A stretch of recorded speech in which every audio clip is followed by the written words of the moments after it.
गोहाना में राष्ट्रीय ध्वज के अपमान को लेकर अब सामाजिक संगठन भी मैदान में उतर आए हैं। रक्षक सेना ने प्रशासन को ज्ञापन सौंपकर फटे और क्षतिग्रस्त तिरंगों को हटाने और जिम्मेदार लोगों पर कार्रवाई की मांग की है। गोहाना उपमंडल क्षेत्र में राष्ट्रीय ध्वज के अपमान का मामला सामने आया है। सामाजिक संगठन रक्षक सेना ने एसडीएम कार्यालय में ज्ञापन देकर प्रशासन से कार्रवाई की मांग की है। संगठन का कहना है कि गोहाना के कई सरकारी और निजी संस्थानों में फटे, मैले और क्षतिग्रस्त तिरंगे लगाए गए हैं। इनमें सरकारी दफ्तर, स्कूल, कोचिंग सेंटर, अस्पताल और बाजार क्षेत्र की दुकानें शामिल हैं। ज्ञापन में कहा गया है कि राष्ट्रीय ध्वज देश के सम्मान और संवैधानिक मूल्यों का प्रतीक है, लेकिन कई जगह ध्वज संहिता का पालन नहीं किया जा रहा। रक्षक सेना ने इसे भारतीय ध्वज संहिता 2002 और राष्ट्रीय गौरव अपमान निवारण अधिनियम 1971 का उल्लंघन बताया है। संगठन ने प्रशासन से पूरे उपमंडल में अभियान चलाकर फटे और खराब झंडों को हटाने की मांग की है। साथ ही सरकारी भवनों पर लगे पुराने ध्वज बदलने और लापरवाही बरतने वालों पर कानूनी कार्रवाई की मांग भी उठाई गई है। संगठन ने यह भी कहा कि हर सरकारी विभाग में ध्वज संहिता के पालन के लिए नोडल अधिकारी नियुक्त किए जाएं और लोगों को जागरूक करने के लिए सार्वजनिक स्थानों पर नियमों से जुड़े नोटिस लगाए जाएं। रक्षक सेना ने प्रशासन से 15 दिनों के भीतर कार्रवाई रिपोर्ट देने की मांग की है। देश भर में राष्ट्रीय ध्वज के सम्मान से जुड़े मामलों में समय समय पर कानूनी कार्रवाई होती रही है।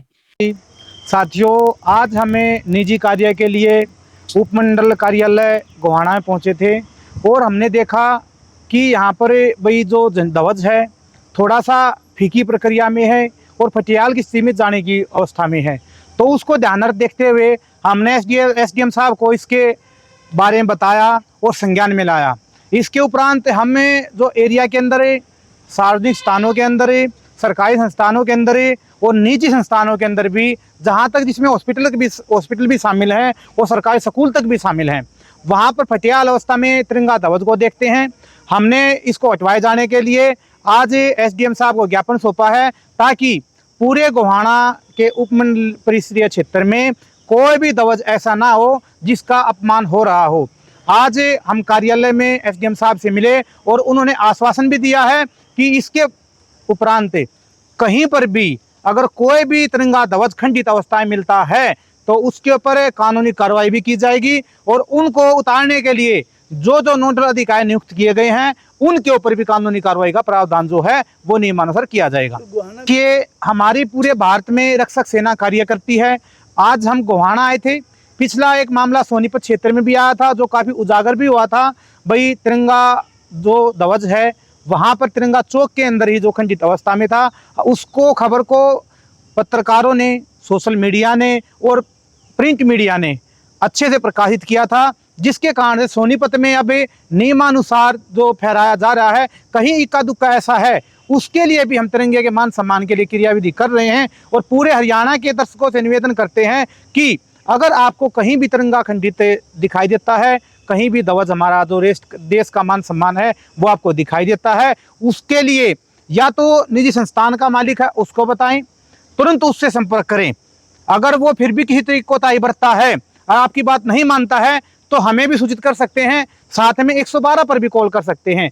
साथ में जानकारी देना चाहूँगा मैं, अगर किसी भी भाई को जानकारी न हो, अगर कोई भी किसी के घर पर, प्रतिष्ठान पर, सरकारी संस्थान पर या किसी प्राइवेट संस्थान पर अगर तिरंगा झंडा खंडित अवस्था में होता है, उसको उतारना सह सम्मानपूर्वक है और एकांत में उसका नियमानुसार विसर्जन करना, उस खंडित अवस्था वाले को भी मान सम्मान देना होता है। क्योंकि एकांत का मतलब यह है कि कहीं भी कोई भी ऐसी व्यवस्था न हो कि आप कार्य अच्छा करने लगे हो और कोई आपके ऊपर ही आवाज़ उठाने लग जाए कि आप इसको एकांत में किस तरीके से इसका निस्तारण कर रहे हैं। साथ में अपने क्षेत्र के नगर निगम कार्यालय में, अपने क्षेत्र के डीसी कार्यालय में, अपने क्षेत्र के उपमंडल कार्यालय में, जैसे एसडीएम हो तो एसडीएम है तो वहाँ देना है। और अगर फिर भी आपको कोई ग्रहण नहीं करता है तो आपकी रक्षक सेना हमेशा तैयार है। हम आपसे लेंगे और उसका जो भी निस्तारण नियमानुसार भारतीय झंडा संहिता के अनुसार होगा वो करने के लिए बाध्य हम भी हैं। मेरा नाम मंजीत तियाड़ा है, रक्षक सेना से प्रमुख।